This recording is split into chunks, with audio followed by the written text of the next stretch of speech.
Hello everyone, खुलुमलायबाय नोंथांमोनखौ आं चेनेलाव बयखौबो बरायनाय थालायबाय आरोना ओमफ्राय दिनै शिबजात्रिनि कलेज बन्द होदों आरोना दिनै ओमफ्राय आं दिनै न'आवनो दङ नालाय ओमफ्राय ब्लग लानो सानबाय आरोना लोगोफोर ओमफ्राय नै बेरेफुंजानि चावमिनमोन आरोना चावमिनखौनो माबा माबिसो खालामना होलायबाय आरोना इसोरो आं सिखारि स्लाबियावनो इसोरो माबाबाय आरोना संबाय स' नायलांबाय थादो लोगोफोर ओमफ्राय फारसेजा सिबाबो बेनो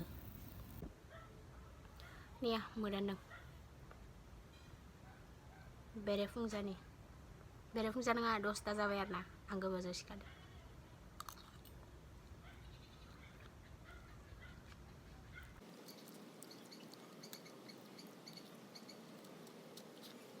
बनायगोन होननानै ओमफ्राय सारा सिखारनानै संग्रोबाय आरोना सानांसिगोन उपाय गैया रायबाबो दाहोनबाबो होनगोनसो आरोना मानो फुङाव सिखाराखै होननानै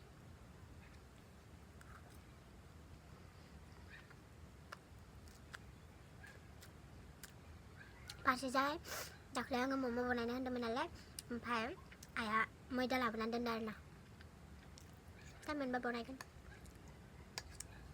आं बनायबाथाय जाया आरोना ओंखायनो आं बनायनो बायो आं बनायनो नागिरनाय माने उल्था जायो नों गाहायाव मायबा फैदो आरोना लाखिनि आङो जाखांग्रोआसैनो आङो लानो फैबाय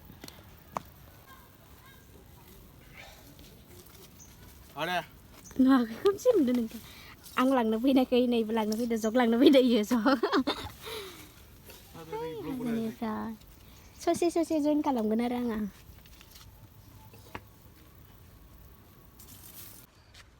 उनाय लाना फैबाय आरो ना आङो इनो गाहायाव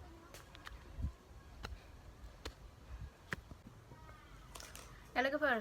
बेपारि फैदोंमोन इखौ लाखिलायबाय सोरबा गैलायाव मबाइलसो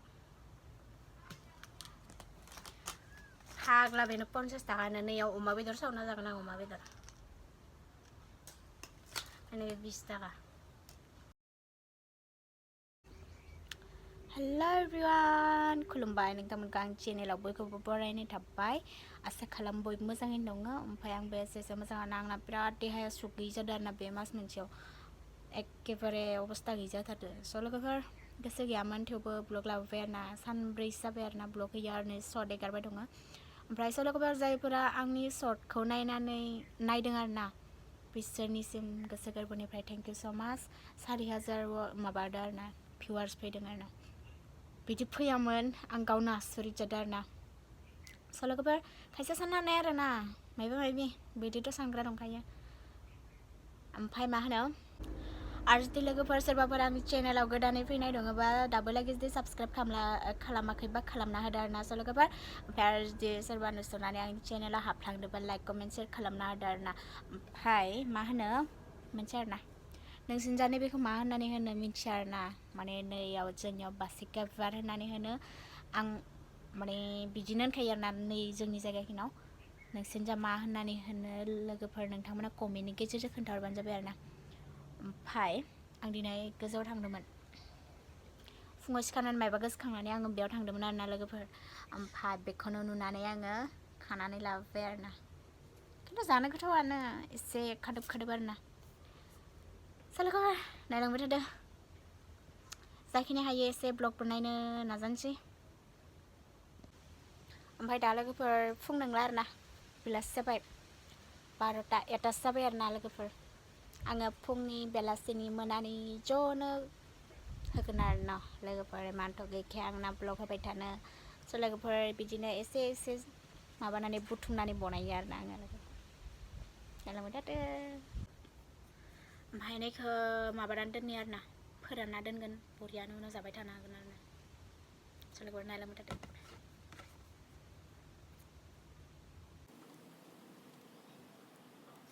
बांद्रायखौबो आङो ब्लग होनो बालायलाङो आरोना लोगोफोर माने जुदि खनसे बानायहाबदोंबाथाय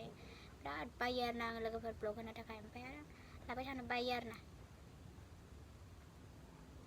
आरो देहा सुख गैयाबाथाय बांसिन बनायनो बायो आरोना खिन्थु मालाबा गोसो जायो खिन्थु बनायो आरोना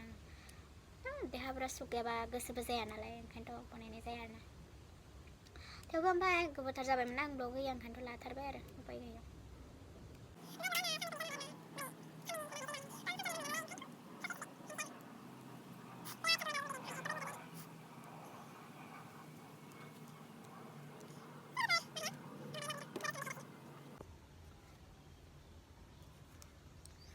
लोगोफोरा आमलाय फिथाइ थाइसे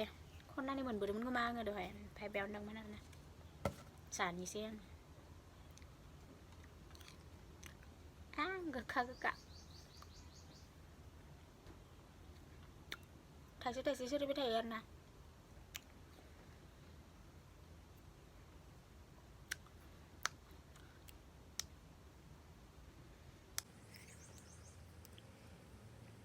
आमलाय फिथाइया न'आव दङ नालाय ओंखायनो जानो लुगैयो ओमफ्राय जुदि न'आव थायाबाथाय मालायनाव थायोबाथाय फ्लां जायो बेखौ खावना जानो नामा जालायलाङो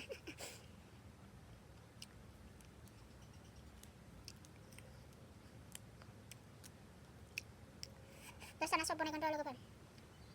बाय सर्ट बनायनायखौनो ब्लग लानांगौ जायो आरोना लोगोफोर आंनाथ' खुनु माबा थायाना खामानि थायाना आं माखौ देखायनो माखौ मानो जाबाय थायो थ' ओमफ्राय नोंथांमोना नायो होमबाबो मोजां नाङो आरोना आंबो माबायो आरोना नाजायो सानफ्रोमबो ब्लग होनो बाट हाया माने माखौ होनो माबानो जायोना ओंखायनोथ' हाया आरोना आरो संनाय खावनायखौबो होनो हायो देलाय संनाय खावनाया एकदमबारे आरो आं बांसिन सङानो जों हाया सङो ओंखायनो होनाय जाया आरोना आरो आं संनाय खावनायाव ब्लग लाबाय थानो बिराद सिथा मोनो आरोना केमेरा हमबाय थानो मानो आबो सासे दङ आरोना जोंनि हाजोआवनो बेखौ मालाबा भिडिअ बानायगोन आरोना सबो नोंथांमोना नायबाय था आरोना सोर बिब'यो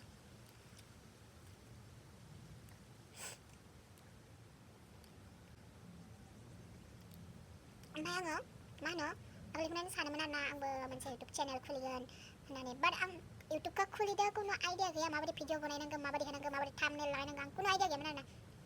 जिथिया फार्स्ट भिडिअ होदोंमोन होमबाबो आं थाम्बनेल होनो रोङाखैमोन आरो माबायदि माबा इन्ट्रडाक्सन होनांगौ बेखौबो रोङाखैमोन स' दासो एसे आइडिया मोनहांबाय आरोना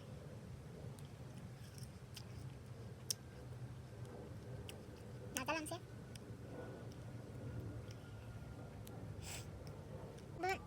ओमफ्राय आंबो बिराद गोसो जायो आरोना बेलेग जायगायाव थांनानै भिडिअ होनो थाखाय मानि गैया मानि ओंखायनो न'आव थानानै ब्लग बानायनांगौ जायो मायाबा थांबा फैसा नांगौ न गामिनि बायदि साइकेलथ' गैया बेयाव थाबायनाबो थांनो हाया दिनै गारि मटरजों थाङो गामिनिबालाय साइकेल दङ साइकेलसो थांनो होननानै थांब्रबनो हायो आरोना जोंनाव हाया आरोना बिदि मायाबा थांनोबा फैसासो नांखागौ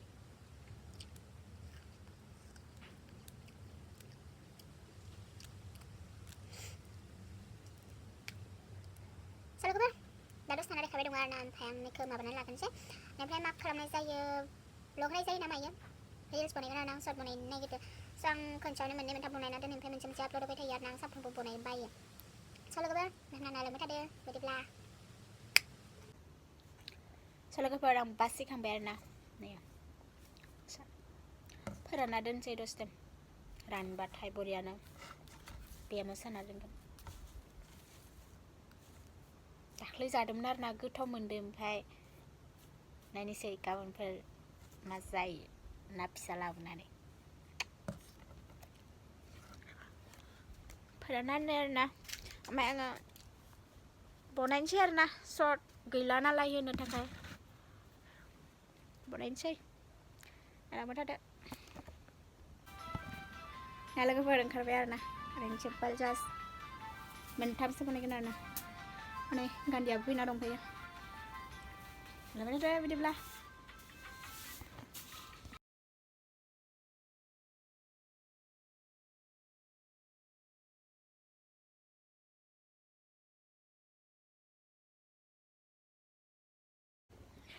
दे गाइस आमावा जाहांलायबाय हनै पाटा ना लोगोफोर सिम्पोल आरोना जेबो गैया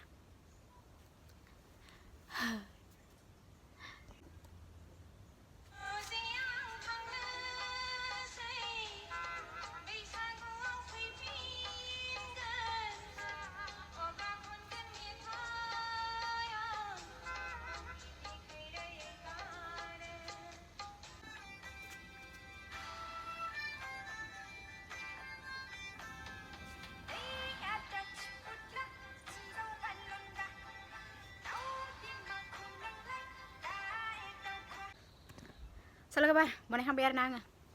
बिराद बनायबाय न' सिंनिफ्राय बेग सेग दिहुनना लाबोलायदों आङो नै लोगोफोर लोगोफोरनिफोरखौ बोखारना लाजोबनोसै आरोना आङो दा देखायबायमोन दा दसे थाना लोगो मोनफिनगोन आरो लोगोफोर आं दिनै लाल साहा लोंगोन आरोना एखेबारे नैया स्पेसियेल मेथाइयाबो मुब्रिबावसो नै ओमफ्राय फारसेजों नैया बिमाया ना लाबोदोंमोन आरो ना इखौ ना जानि थुख्रासे बिराद आंनो माने आंनो दरसेबाबो एक्सट्रा नांखागौ आरो ना आं माने एवनानै जानो मोनबासो मोजां नाङो आरो ना एसे खुगाया रायख'सि स्टाइलनिसो आंना लोगोफोर साराया दुंबाय आरो ना आंना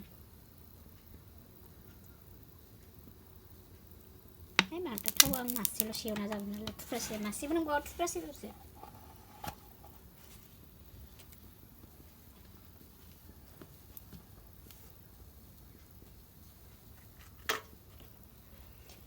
बेयाव होनसै एसे संख्रि लोगोफोर खटेब टेब फिसा फिसा जागोन आं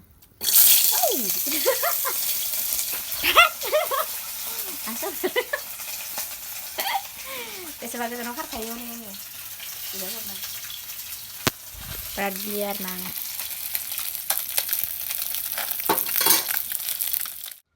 लोगोफोर नैबे ना पियाज ओमफ्राय फानलु होनाय दं आरो ना नैबे जाबाय मुरै जानि र' आङो ओंखाम उखैदों माने ना दङ नालाय दहाय बासिगा बिबार देखायनायजों ना लाबोदों आइया बेखौ अनला संगोन आरो ना हराव मोनजानाय नङा माने मा ओंखाम उखैयाबोथ' गैला आरो ना बाहागोआ ओंखायनोथ' आङो जाया आरो ना दा बेखौ जानानै थांनोसै आङो ओमफ्राय दायो हराव जानोसै गोथाव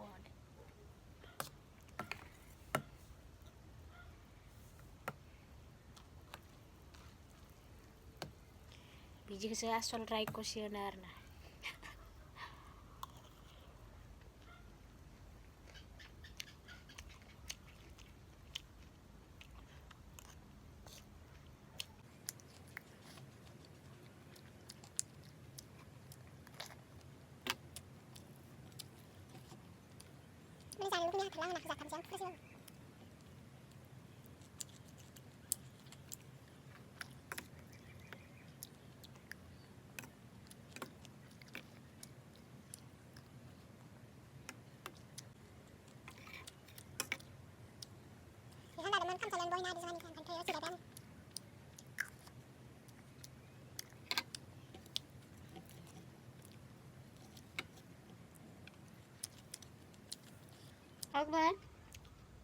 आं न'फोरखौ देखायनो लाजियो आरो ना जि दङ आरो न'आनो आरो आंनि थाखाय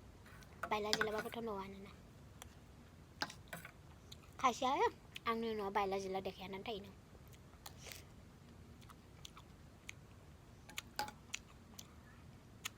लाजोब्बाय लाइबानि रोसि उदै बुङाखै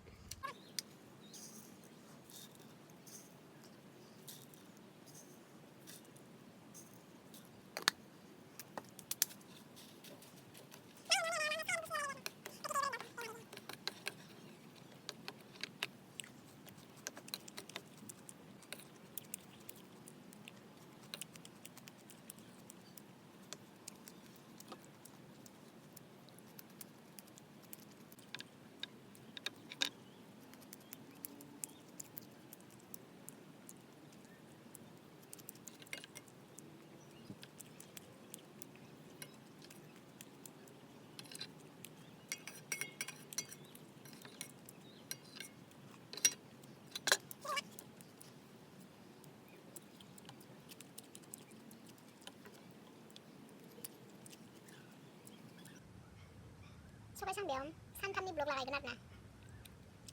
आं जाबाय थानोसै आरो ना बिदिब्ला लोगोफोर ओमफ्राय नेक्स्ट ब्लगाव लोगो मोनगोन बाय बाय